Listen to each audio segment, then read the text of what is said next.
Praise the Pringle! Infinite Multiplayer was released early today, November 15th. This is the 20th anniversary of Halo Combat Evolved, and so with a few rumors came massive hype for a possible early release. I was in a college class with an earbud in my right and my phone face down with the Xbox reveal thingamajig playing on YouTube. As soon as I got out of class, I rushed home and watched the trailer. After finding out that the Halo TV show will be released next year, it was indeed announced that the Infinite Multiplayer would be released today.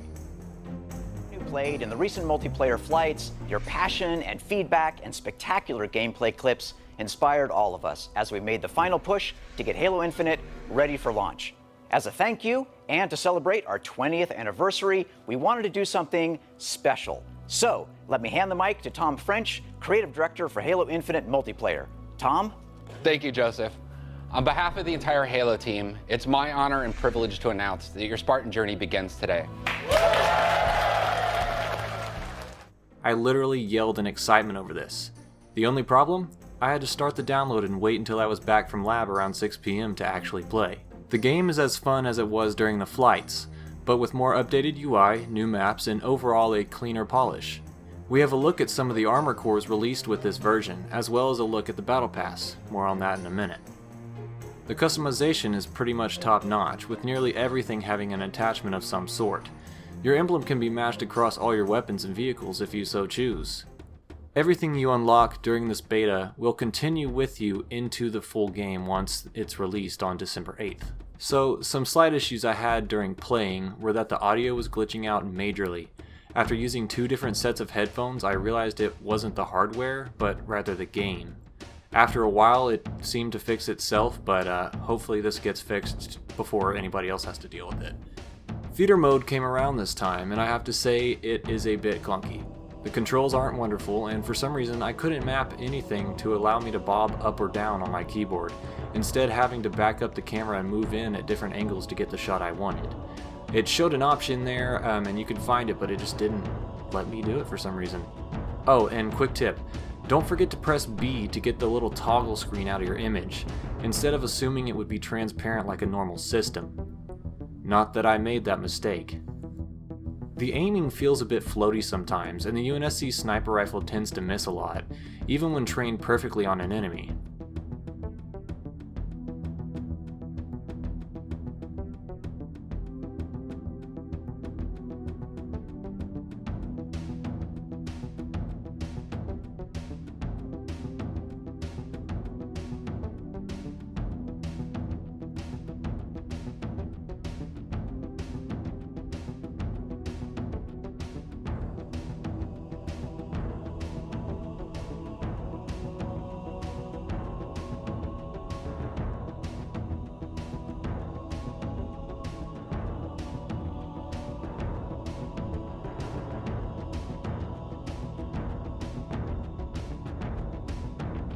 The Hydra targeting range is fairly short, and although I used it quite a few times throughout the night, I believe I only ever got a couple kills with it.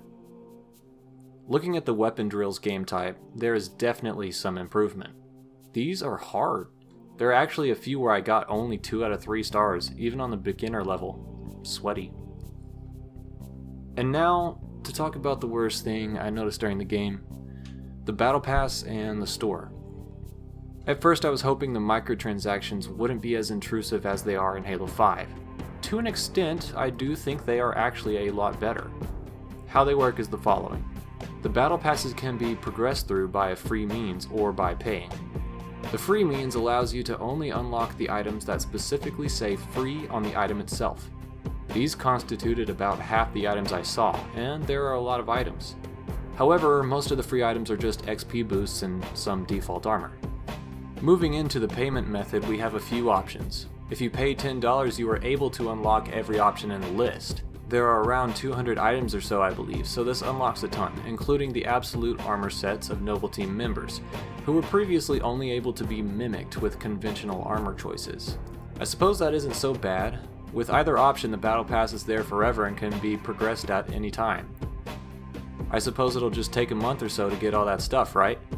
Well, not if you have a ton of expendable income and can pay for constant boost to XP, or if you eat a lot of Pringles. What timeline is this? I bet you're saying right now, well, Onyx, this doesn't sound that bad. The multiplayer's free. I don't mind unlocking colors, and the battle pass is half free too. It'll be easy for people to get cool stuff. Well, my friend, that is where you're wrong. At least about us poor people. We have to talk about the progression and the challenge system. It is extremely bad. XP is given only through challenges, meaning none of your hard work on medals or sick plays even matters. If you don't complete a challenge, that means no XP, which means no progression, which means no flamey arms. To be serious for a moment though, this is a problem. I've played for hours and I'm not even a rank 1 on the battle pass. This causes concern about how long and how tedious it will be to play to grind a rank, which makes you want to pay money and take the easy route, which is no doubt in the design. For the challenges themselves, some are easy things you'll do by playing, like complete a couple matches or so for 100 XP, which I should remind you is 1/10 of the necessary XP to reach level 1 of the battle pass. Other challenges require specific things you must do in a match, which changes your organic playstyle and priority. For example, if one says you need plasma pistol kills, you might have to suffer through trying to get them, while your team suffers because you aren't going for the flag cap. So yeah, there's my biggest problem with the game right now. It's very fun, but to be honest, it feels like I'm making no progress, and I bought the premium battle pass. Something's gotta give. Leave your thoughts in the comments and send me a message on Xbox if you'd like to match up for some Halo Infinite. I'm still down to play it, I'm still having a lot of fun. It's just that this is a problem that needs addressed. I've seen a lot of people talking about it, and a lot of people say straight up that matches should just give you some XP.